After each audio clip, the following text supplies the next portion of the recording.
ini untuk mata kuliah hybrid dengan judul Simulasi dan Pemodelan Rectifier untuk Turbin Angin Skala Kecil. Nah, di presentasi ketiga ini saya akan membahas mengenai rectifier dengan sumber 3 fasa. Tapi sebelumnya, di sini penyearah daya itu dibedakan menjadi 2, yaitu penyearah 1 fasa dan penyearah 3 fasa. Untuk penyearah 1 fasa itu rangkaian penyearah daya dengan sumber masukan tegangan bolak-balik, yaitu berupa 1 fasa, dan yang ketiga itu sama, tapi dengan sumber masukannya itu tegangan bolak-balik 3 fasa. Penyearah 3 fasa di sini untuk mengubah power supply 3 fasa stabil menjadi power supply DC yang tetap menggunakan dioda. Faktor penyearah tegangan AC merupakan salah satu aplikasi dioda yang paling populer karena dioda tidak mahal, terus ukurannya yang kecil dan memungkinkan untuk membuat berbagai jenis rangkaian penyearah baik menggunakan dioda yang terhubung secara individu maupun modul jembatan penyearah. Untuk yang penyearah 1 fasa ini dia biasanya digunakan untuk di rumah atau di kantor umumnya dengan tegangan 120 VRMS atau 240 VRMS fasa ke netral. Nah, untuk yang 3 fasa hampir sama dengan yang 1 fasa, namun perbedaannya menggunakan 3 suplai 1 fasa terhubung bersama-sama yang menghasilkan 3 fasa generator. Di sini keuntungan dari 3 fasa ini, dia dapat membawa rangkaian penyearah 3 fasa, dapat digunakan untuk memberi daya pada banyak aplikasi industri, seperti kontrol motor atau pengisian baterai yang membutuhkan daya yang lebih tinggi daripada yang dapat disediakan oleh rangkaian penyearah 1 fasa. Nah, untuk rectifier 3 fasa itu sendiri dia ada 2 lagi. Yang pertama itu penyearah setengah gelombang 3 fasa dan penyearah gelombang penuh 3 fasa. Untuk hari ini saya akan mensimulasikan yang penyearah gelombang penuh 3 fasa. Gitu. Ini untuk contoh sinyal keluarannya. Dan untuk derajat 3 fasa itu sendiri perbedaannya itu 120 derajat dengan jumlah derajatnya itu 360 derajat. Selanjutnya penyearah, ini saya pertama akan menjelaskan dulu penyearah setengah gelombang 3 fasa, di mana anoda dari masing-masing dioda dihubungkan ke 1 fasa dengan suplai tegangan dengan katoda dari ketiga dioda yang dihubungkan bersama di titik positif yang sama. Secara efektif menciptakan pengaturan tipe dioda OR, titik umum untuk menjadi terminal beban sementara terminal negatif di beban hubungan ke netral supply. Jadi dia tuh bekerjanya bergantian. Jadi misalkan dari si sumbernya ini dia lebih banyak menghasilkan positif, jadi si dioda pertama ini yang pertama bekerja, terus yang dioda kedua dan dioda ketiga dia bakal off. Jadi bergantian gitu kerjanya.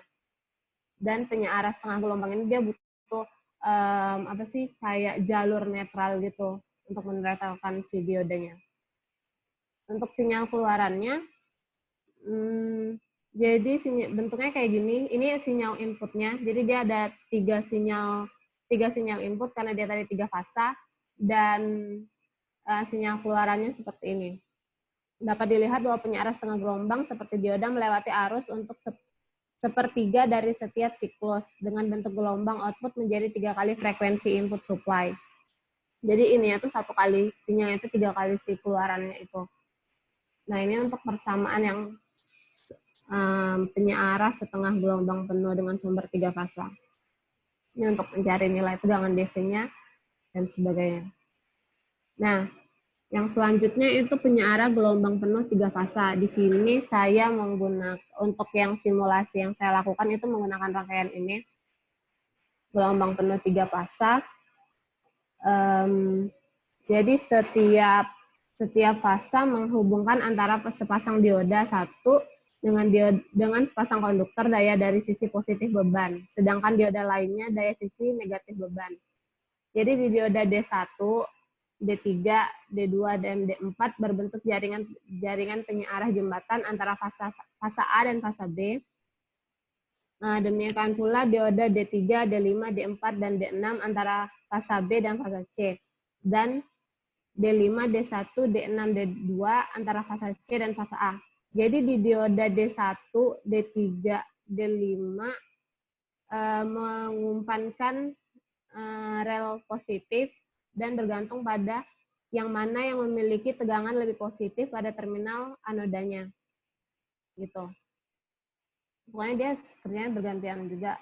Jadi kayak jembatan gitu kan, sistem jembatan gitu. Nah, untuk sinyal keluarannya bentuknya seperti ini. Dalam power penyala 3 fasa, konduksi selalu terjadi di anoda paling positif dan negatif. Jadi ketika tiga fasa berputar melintasi terminal penyiarah, konduksi dilewatkan dari dioda ke dioda. Jadi dari dioda ke dioda gitu dia. Terus nanti bakal dikasih lihat di simulasinya. Nanti bakal kita atur kayak Q-nya yang tadi saya bilang, perbedaan itu 120 derajat dari setiap fasanya. Ini untuk persamaannya, untuk mencari tegangan DC, VL, PS-nya. Nah, kemarin sempat ngelakuin simulasi yang rangkaian 3 fasa tanpa konduktor. Jadi, kan kemarin yang presentasi sebelum-sebelumnya dijelaskan mengenai fungsinya konduktor. Jadi fungsinya konduktor di sini tuh sebagai filter agar sinyal keluarannya itu. Maksudnya kapasitor ya? Iya, kapasitor kok konduktor. Maaf Pak, kapasitor. Jadi kapasitor di sini gunanya untuk filter. Nah di sini kan saya udah ngelakuin simulasi, dia yang nggak ada kapasitornya, cuma ada beban. Sinyal keluarannya itu keriting banget nih, bentuknya kayak gini, nggak bagus kan? Ini sebenarnya bukan keluaran yang kita inginkan. Nah, terus setelah saya tambah kapasitor, dia di sinyal keluarannya jadi lurus gini, beda banget sama yang nggak ada kapasitor. Ini yang nggak ada kapasitor, dan yang ini yang pakai kapasitor, gitu. Terus ini untuk yang nggak ada resistornya, jadi nggak ada beban. Jadi dengan inputnya misalkan 9 volt, keluarannya jadi 8,8 volt. Kalau yang tadi ada resistornya, dia keluarannya hanya 8,2 volt. Jadi si resistor ini sebenarnya ngambil energi listrik juga dari sumber. Gitu. Si diodanya juga, makanya yang tadi yang nggak ada resistornya, dia dari si diodanya mungkin mengambil 0,2 volt. Gitu. Terus di sini yang saya lakuin untuk pembangkit listrik tenaga angin berskala kecil ini untuk jalur komunikasinya semuanya, kontrolernya. Jadi sini ada generator, ada relay kontak. Nah, di sini saya lebih ngebahas tentang penyiaran 3 fasanya ini. Dan tadi nanti disebutnya ada dari penyiaran 3 fasa ini nanti bakal disambungin ke filter biar tegangan biar keluarannya itu lebih smooth gitu, nggak ada ripple-nya. Kalau nggak pakai filternya ini, nanti bakal kayak yang tadi yang nggak ada kapasitor. Jadi hasilnya keriting banget. Terus nanti di sini ada bak regulator. Nah, dari bak regulator ini bakal difilter lagi biar nanti tegangannya bakal makin bagus untuk nanti bakal ke beban. Dan sensor arus, sensor tegangan. Ini tuh sebenarnya buat ngontrol aja, berdasarkan yang saya baca, buat ngontrol. Jadi kayak misalkan generatornya ini menghasilkan tegangan berapa, sesuai nggak sama si relay kontak, misalkan nggak sesuai, atau misalkan dia kelebihan nih, misalkan dia hanya bisa kapasitasnya 9 volt, tapi dia bisa ngasih misalkan 12 volt, anginnya kenceng nih. Jadi diatur sama si sensor tegangan, biar dia nggak ngelebihin kapasitas si relay kontaknya ini. Nah, di sini ada keterangannya, untuk jalur yang kuning ini, yang orange, itu jalur power. Jadi yang dengan tegangan relatifnya itu lebih tinggi. Jadi untuk jalur yang ini, yang orange ini, dia biasanya mengalirkan tegangan yang lebih tinggi, lebih dari 10 volt. Untuk jalur yang kuning, yang biru itu jalur sinyal kendali. Jadi kayak yang tadi kayak saya bilang, sensornya, terus kayak mikrokontrolernya itu melalui garis-garis yang biru. Jalurnya itu garis-garis yang biru. Terus untuk yang hijau itu untuk bagian keseluruhan, dan untuk yang garis putus-putus orange ini itu bagian untuk tujuan kendalinya. Jadi saya di sini lebih ngebahas tentang penyiarah 3 fasanya itu. Lebih ngelakuin simulasi yang penyiarah 3 fasa. Nah, untuk skematik subsistem rectifier 3 fasanya ini, yang dari jurnal itu, dia enaknya jadi udah dikasih tahu kapasitor yang digunain berapa, resistor yang digunain berapa. Nah, ini untuk rangkaian nanti yang bakal saya simulasiin, saya bikin ulang dari si LT-Spice, bintang di LT-Spice-nya. Nah, dia di jurnal menampilkan hasil pengukuran tegangan keluaran subsistem rectifier 3 fasa dan input RC filternya. Jadi di sini tuh kayak pengukuran manual gitu, dia pakai multimeter. Iya tadi pakai apa sih? Pakai multimeter digital dan adapter yang 19,3 volt. Dapat tegangan keluarannya gini dari si rectifier 3 fasa dan input RC filternya. Untuk nanti bakal disalurin ke yang selanjutnya. Nah, ini untuk simulasi yang sudah saya lakukan seperti yang sudah ada di jurnal. Jadi saya bikin persis kayak gini. Dengan input tegangannya itu 9 volt, terus menggunakan kapasitor 4, dan resistornya 4 sebagai filter. Jadi untuk rectifiernya itu sendiri segini, dan ini untuk sebagai filternya. Untuk sinyal keluarannya, ini sinyal keluaran dari 3 fasanya, sinyal input dari 3 fasanya, bentuknya seperti ini, dan sinyal keluarannya segini, yang garis lurus hijau muda ini. Hijau muda, Pak. Ya, hijau ini. Jadi keluar dengan tegangan masukannya 8 volt, dia menghasilkan tegangan keluaran sekitar 7,39 volt. Jadi nggak sampai 7,4 volt, tapi kurang sedikit. Gitu. Terus saya coba simulasiin, dia nggak pakai filter. Jadi si rectifier 3 fasanya ini nggak pakai filter, rectifiernya aja. Itu sinyal keluarannya jadi naik, yang awalnya 7,39 volt jadinya 7,8 volt. Ya, dari sinyal masukannya kehilangan sekitar 0,2 volt, tapi hasilnya tuh keriting banget, nggak bagus kan. Nah, ini tuh berarti banyak ripple, sedangkan ripple tuh hal yang tidak kita inginkan. Jadinya makanya ditambah si filter ini, filter yang sebelah kanan ini, sisi kanan ini, biar sinyal keluarannya tuh lebih bagus kayak yang ini. Gitu.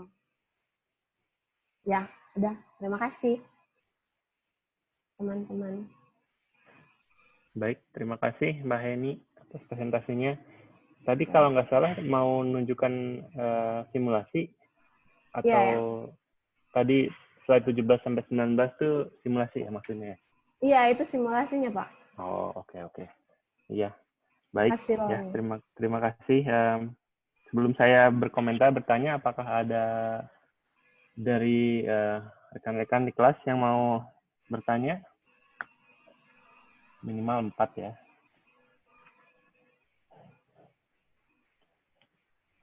Oke, sambil menunggu saya dulu deh. Jadi sebenarnya ini melanjutkan dari pertanyaan sebelumnya ya. Waktu itu sempat ada yang menanyakan, mungkin ada kesalahan ya di simulasi sebelumnya, bahwa tegangan output tuh bisa lebih tinggi dari tegangan input. Oh, iya yang itu. Iya, apakah udah ditemukan permasalahannya? Iya, kemarin udah coba diskusi sama temen yang ngerti soal elektronika. Jadi katanya tuh kemungkinan, kan kemarin pakai apa sih? Trafo.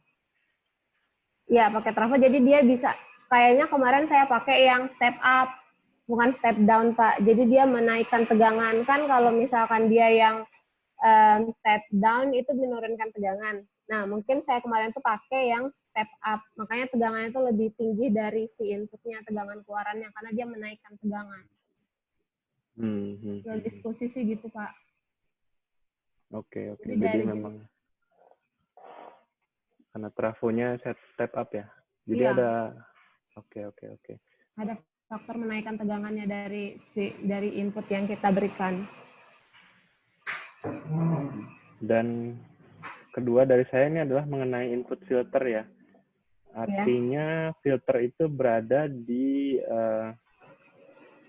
antara rectifier dan sumber tegangan ya. Kalau dilihat tadi slide 14 ya kalau nggak salah tadi ada skemanya. Diagram lotnya itu, Pak. Ya, 14. Nah, yang ini. filter. Oh iya, jadi filternya di situ sebelum rectifier. Tapi kalau dilihat dari gambar diagram bloknya ini, filternya justru setelah rectifier. Iya, Jadi agak, jadi di rectifier dulu. tapi sedangkan di 14 itu justru filter dulu. Coba lihat. Ini sinyalnya dari mana? Dari kanan ke kiri, kiri ke kanan? Dari kiri ke kanan. Oh, I see. Oke, saya kira sumber tegangannya di kanan. Oh, enggak. Enggak, ini yang sebelah Oke. kanan dari regulatornya. Sedangkan si Mhm. generator kan tadi di kiri. Oke. Ya, jadi saya kira input filter itu artinya yang difilter inputnya, jadi dari sumbernya. Ya. Oke, kemudian tadi ada pernyataan mengenai resistor mempengaruhi tegangan ya. Iya. Itu dimaksud resistor itu apakah resistor beban apa resistor internalnya? Yang slide berapa, Pak? Coba Yang ini ya? 14 ya.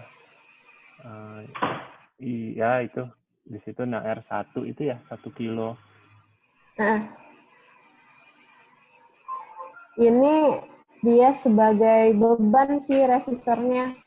Makanya waktu resistornya diilangin, dia tegangannya jadi naik kan, tegangan keluarannya yang awalnya dia ngehasilin outputnya 8,2 volt, tapi waktu si resistornya dikurangin, dia jadinya 8,8 volt. Jadi cuman kehilangan 0,2. Jadi resistor di sini sebagai beban.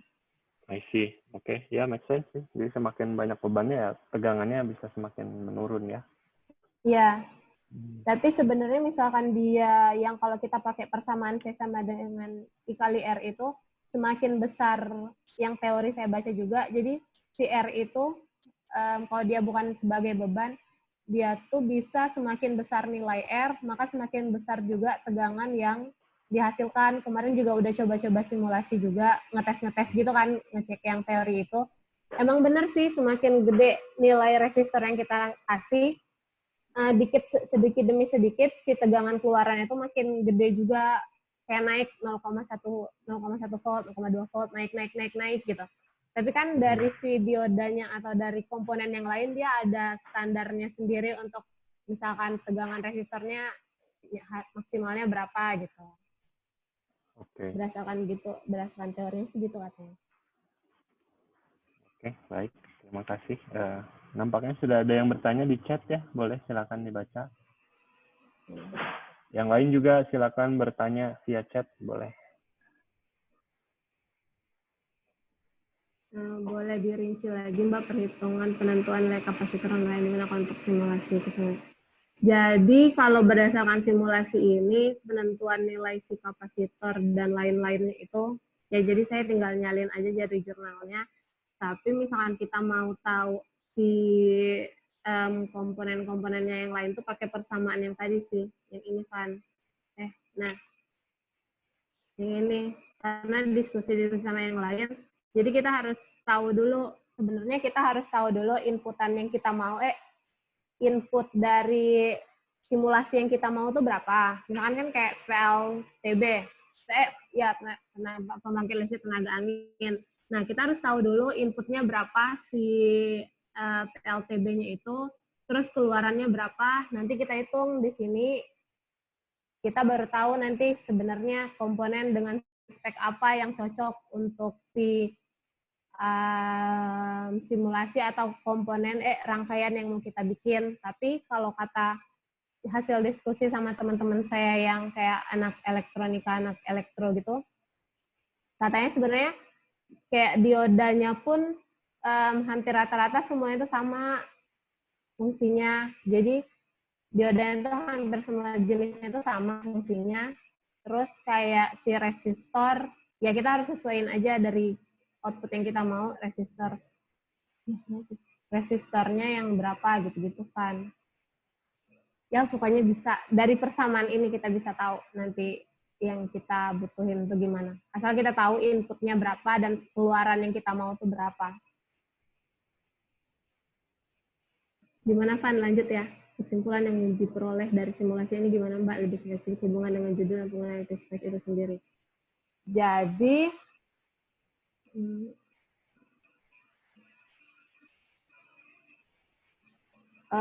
gimana ya kan maksudnya? Kesimpulan diperoleh dari simulasi ini. Jadi di simulasi ini tuh, mana ya? Mungkin kalau saya boleh bantu, saya juga anggap ini pertanyaan cukup baik ya, karena untuk semua pekerjaan ilmiah ya harus dimulai dengan tujuan ya. Iya.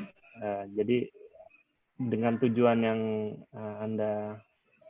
tujuan penelitian yang Anda lakukan sekarang ini, apakah dapat ditarik kesimpulan gitu ya? Jadi kan awalnya sudah ditentukan kira-kira mau melakukan apa nih gitu, terus dilakukan dengan metode sesuatu gitu. Nah dengan pendekatan metode tersebut, kira-kira kesimpulan yang dapat diambil itu apa gitu? Oke. Jadi berdasarkan yang saya simulasiin ini kan untuk PLTB skala kecil kan. Jadi ya masih emang kayak gini rangkaiannya. Terus untuk penggunaan di LT Spice-nya itu sendiri ya lumayan baik karena emang LT Spice kan kayaknya nggak terlalu ribet-ribet gitu penggunaannya. Tapi masih ada beberapa komponen yang saya masih belum tahu. Jadi kayak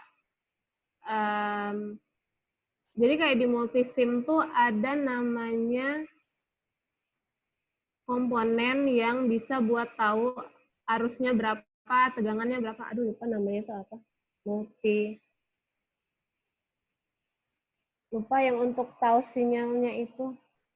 Nah, tapi di LT Spice saya belum nemuin.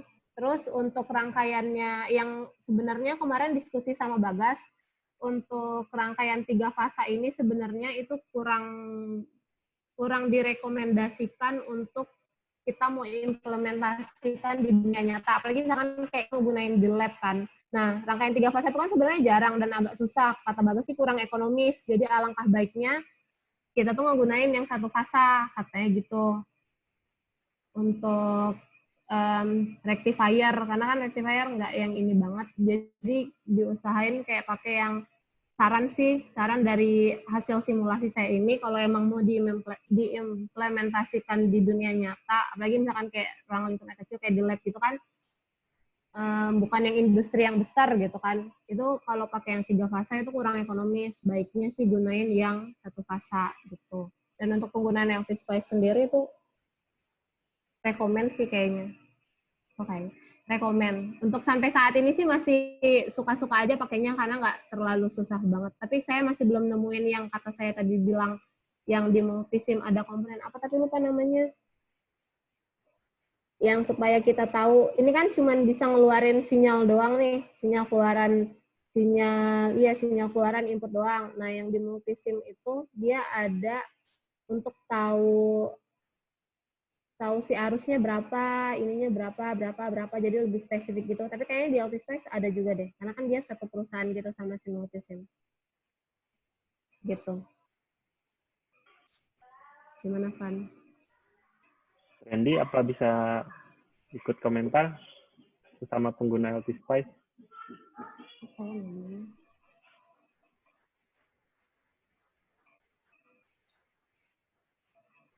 Kurang tahu juga itu, Mbak. Oh iya, namanya osiloskop.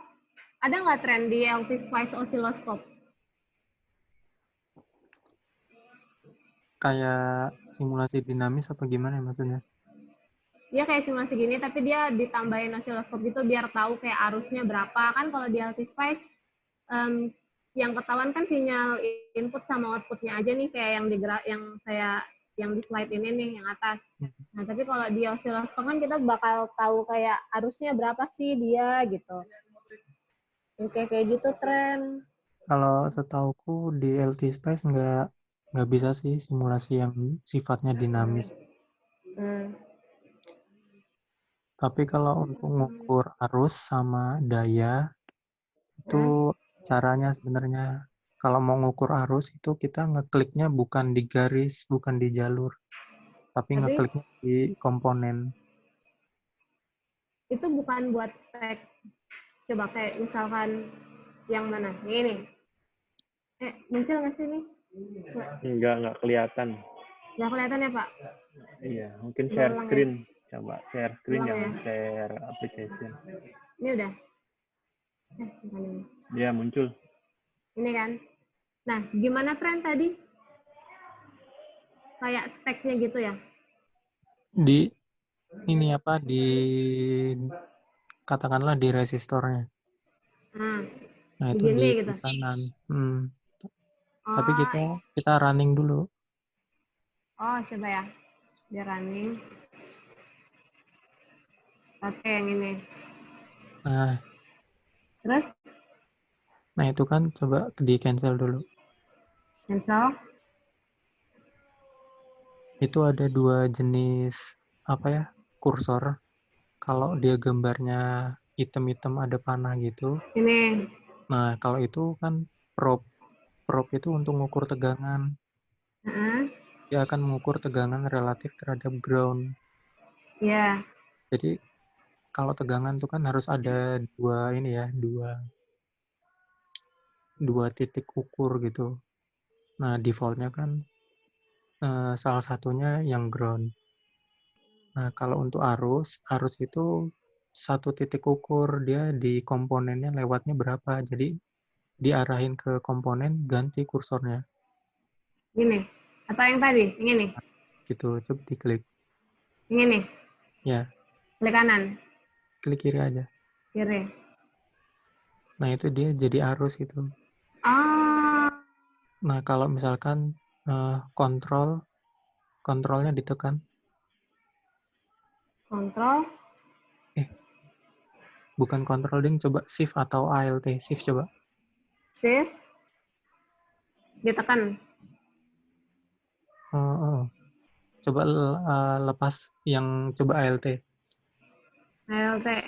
Nah, tuh kursornya berubah lagi kan. Ini buat apa kalau yang bentuk kayak gini? Kalau itu buat power, volt dikali ampere. Tapi ini cuma tahu arus per komponen ya kan, bukan kayak semua dari rangkaian ini arusnya berapa gitu. Nah, tergantung kalau satu rangkaian kan ya berarti di mana harus eh, ya kita harus klik satu-satu gitu. Iya, soalnya kalau nggak salah di osiloskop tuh kita langsung tahu gitu arus semuanya tuh berapa, sama kayak yang keluaran tadi kan. Kita langsung tahu tegangan keluar totalnya tuh berapa. Kayak gitu. Berarti di sini belum ada ya?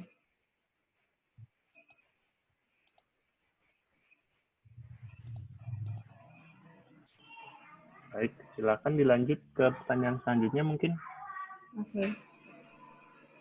Ini muncul nggak, Pak? Enggak ya?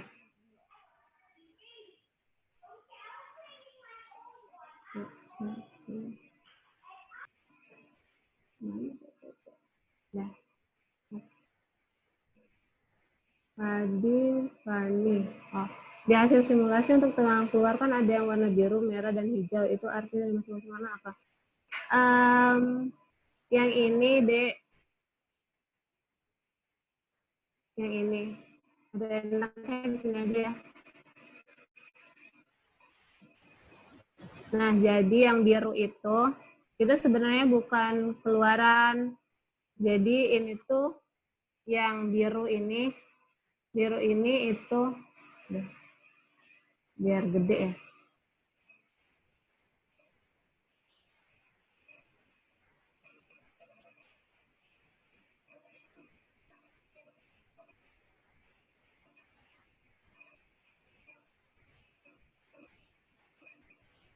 Nah, untuk yang biru, yang hijau dulu nih. Hijau tuh sinyal input dari satu fasanya. Jadi tegangan dari fasa. Ini juga. Jadi 3 warna ini tuh sebenarnya sinyal inputnya. Sinyal input dari si sistem ini, si rectifier ini. Bukan keluaran. Jadi kayak yang ini 1 fasa, ini 2 fasa, ini 3 fasa. Jadi beda-beda. Jadi yang satu ini yang warna hijau sinyal keluarannya, yang ini warna biru, dan yang V3 ini warna merah. Gitu, Dek.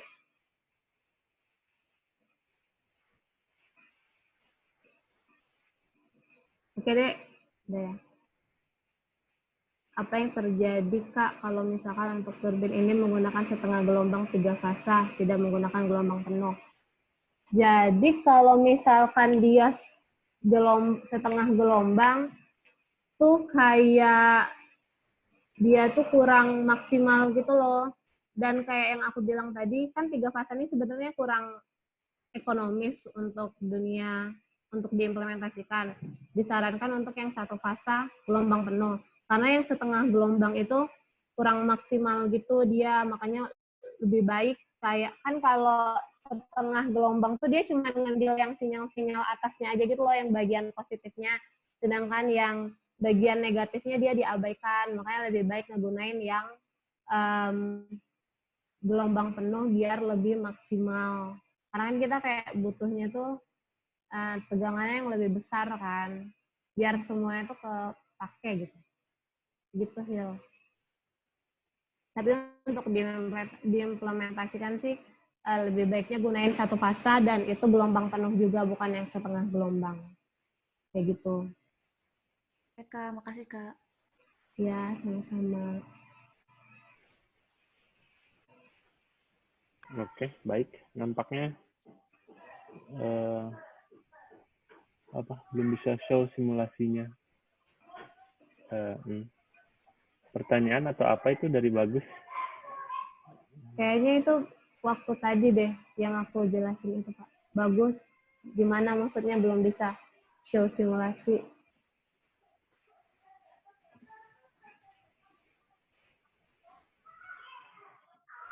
Bagus, bagus. Halo, halo.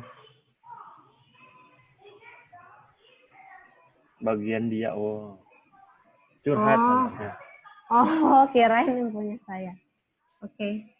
Oke, ya berarti tidak ada pertanyaan lagi untuk Mbak Eni. Terima kasih banyak. Ditunggu laporannya ya. Nah, iya, Pak. Yang mencantumkan juga dari komentar-komentar dari kami ya. Oke. Ya, terima kasih banyak. Mari kita beri aplaus. Ya. Tangan, Terima kasih teman-teman semuanya. Maaf kalau masih ada kurang-kurang. Dadah. Selanjutnya maka bagaimana ini? Apakah kita lanjut ke sesi MATLAB atau kita lanjutkan dengan tema LT Spice? Jika temanya LT Spice, maka yang presentasi Trendy. Apakah Trendy siap? Bagaimana? Belum, Pak. Belum? Belum. Belum? Masih nyoba, ada beberapa error yang...